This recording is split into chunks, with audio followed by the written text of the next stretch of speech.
With the coupists now saying that they would allow for only 3 years, in 3 years' time they will be relinquishing power.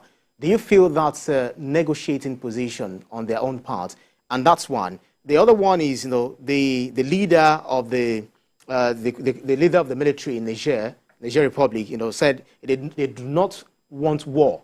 But if ECOWAS feels that they would attack them or they would actually launch a war, that they are ready to fight back, to defend themselves, do they have the capability to withstand ECOWAS move to restore constitutional order? Well, please, if I miss the first question because I'm tackling the second one, please remind me again. We can right. Okay, go ahead. Go ahead. Answer that first. We can talk in terms of capability of the military. If you look at it on paper assessment of Niger, even put together Mali and Burkina Faso, these are countries that have found it very difficult to deal with insurgencies in the country. In fact, recent events have shown that there has been about 3 or 4 major attacks in Niger since the military guys came into power. And the reason is not far-fetched. Once the military sees power like this, what they do is to concentrate on regime protection. The implication of that is that soldiers will be withdrawn from the field, and then you create a room for all these armed groups to begin to operate freely. Now, if they have not been able to tackle insurgency, multiple criminality in the country, terrorism and banditry, so by the time they had a new layer of war to hit, I don't think they can match the ECOWAS. The reason why some of us are shouting on the top of our voice against the war is because of the potential humanitarian consequence. Because you can predict the beginning, but nobody can tell how it's going to end, as we have seen in Ukraine, as we have seen in Afghanistan, and all these places that there have been invasion, at least for the sake of the poor. So those things are just military grandstanding to say if they come, they are going to defend themselves. Because the only option that Niger is going to have is to be playing on the defensive. They don't have the capability to strike in these multiple places.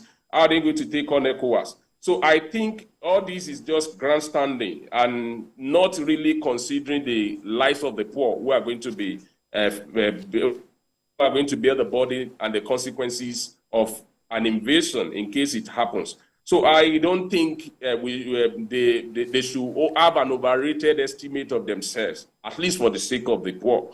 The best thing to do is to go in the direction of soft negotiation and see how there can be a quick military transition in the country. Please, you can remind me the second question. Yeah, so what I was trying to get from you was that do you consider the 3-year demand made by the coupists, for them to be able to, relinquish power at the end of the day as a negotiating position by them, a way from them to start from?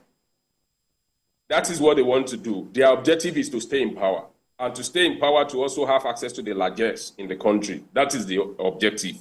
And when they propose a 3-year arrangement, there are 2 factors to consider here. They also will have left a room for maneuvering, for negotiation, to see whether they can land in 8 months or 24 months. We have to bear that in the mind. But the second thing is that this thing can become protracted along the way, like we have seen in Mali, like we have seen in Burkina Faso. The military people, as we have learned in Nigeria in our recent history, they don't keep to time. That is the reason why from IBB to Abacha, they kept shifting the ground. The only 2 persons that actually kept to their word of democracy transition in Nigeria are General Obasanjo and General Abdulsalami Abubakar.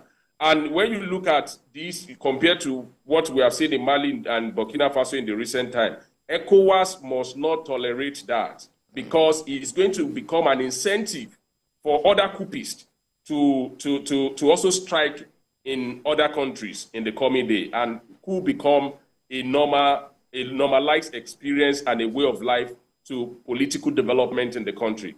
That is the number one thing. I've also seen some analysts, some writers, some journalists, and scholars who have gone to the field to say the reason why the coup happened in the first place is because government is not delivering on good governance. Two wrongs don't make it right.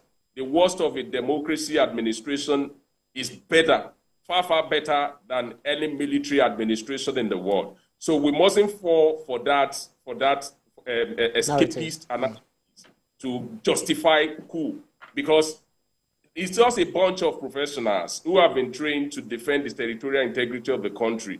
They are not better than Fashion Designers Association outside. They are not better than ASU members. They are not better than Guild of Journalists. So there is no incentive to say they should now replace democratically elected order in any country. We must not fall for that because of governance deficit, then we suddenly begin to roll back the dark days of military administration, military authoritarianism in West Africa.